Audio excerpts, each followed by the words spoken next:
नमस्कार। आज मैं आपको पुरुषोत्तम मास के बारे में बताने वाली हूँ।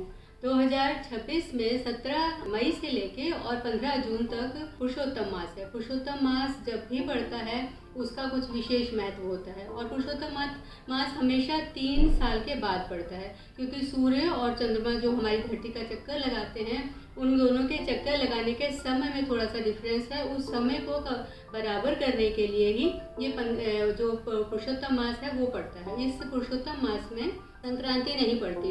आप चेक कीजिएगा कि 17 मई से और 15 जून के बीच में संक्रांति नहीं आएगी, तो इसीलिए इसको पुरुषोत्तम मास कहा जाता है। वैसे इसको ज़्यादातर लोग अधिक मास और मल मास के नाम से भी जानते हैं, लेकिन श्री कृष्ण जी ने अपना नाम इस मास को दिया था और इस मास में, इस महीने में श्री कृष्ण जी की पूजा करने का विशेष महत्व होता है।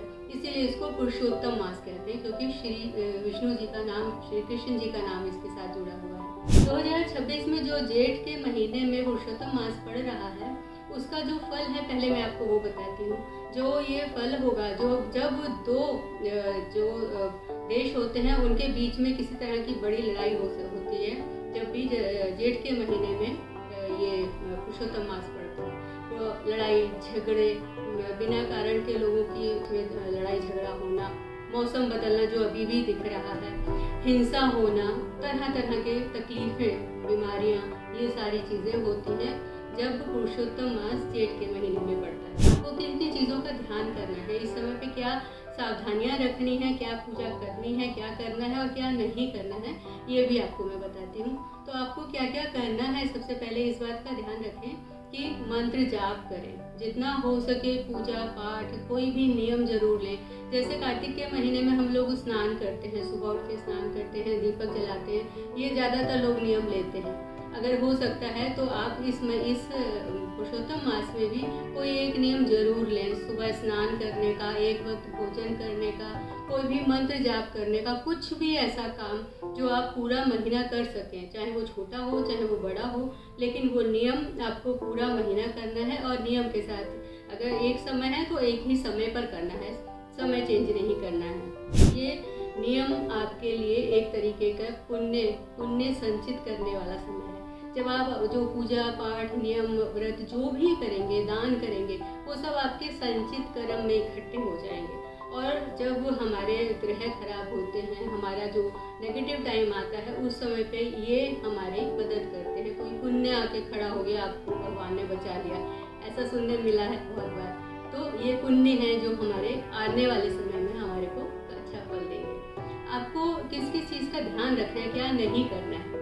तो कोई भी नया काम, कोई भी शुभ कार्य नहीं करना है। शुभ कार्य से मतलब कोई घर का मुहूर्त नहीं करना है, घर बनाने के लिए नींव नहीं डालनी है, कोई भी नया बिजनेस, कोई भी नया काम शुरू करना है तो वो नहीं करें। आप पढ़ाई कर रहे हैं ठीक है, लेकिन कुछ उससे हट के कुछ नया शुरू करना चाहते हैं तो अभी इस पुरुषोत्तम मास में नहीं करें। यहाँ तक कि अगर आप कोई नए तीर्थ पे जाना चाहते हैं, जैसा कोई ऐसा तीर्थ जहाँ पे आप बहुत दिन से जाना चाहते थे लेकिन अभी तक नहीं जा पाए और पुरुषोत्तम मास में आपने प्रोग्राम बनाया, तो वो भी ठीक नहीं है। आपको वो भी नहीं करना है, वो वहाँ भी नहीं जाना है। जब पूरा महीना समाप्त हो जाए, पुरुषोत्तम मास समाप्त हो जाए, तो 33 पुए, गुड़ के पुए मीठे वाले जो बनते हैं वो बनाने हैं।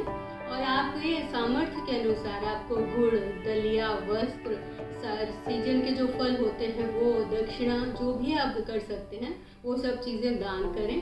साथ में वो 33 पूड़े भी वहीं पे रखें, उनके साथ थोड़ी दक्षिणा रखें और विष्णु जी के 33 नाम का पाठ जाप करें। स्त्रोत आता है एक, आपको यूट्यूब पे मिल जाएगा आराम से।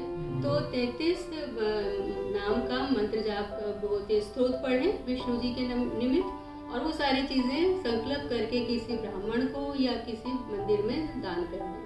ये एक पूरा अनुष्ठान जैसा है, एक महीने, पूरे जो महीना है उसका, लेकिन इसका फल आपको बहुत अच्छा मिलेगा। हो सकता है इमीडिएट ना मिले, लेकिन ये आपके संचित कर्म है। अगर आपको मेरी वीडियो पसंद आती है तो लाइक करें, शेयर करें और ये वीडियो अपने उन सब के पास ज़रूर शेयर करें जिनके लिए आप चाहते हैं कि भविष्य में उनके संचित कर्म उनके पास रहे।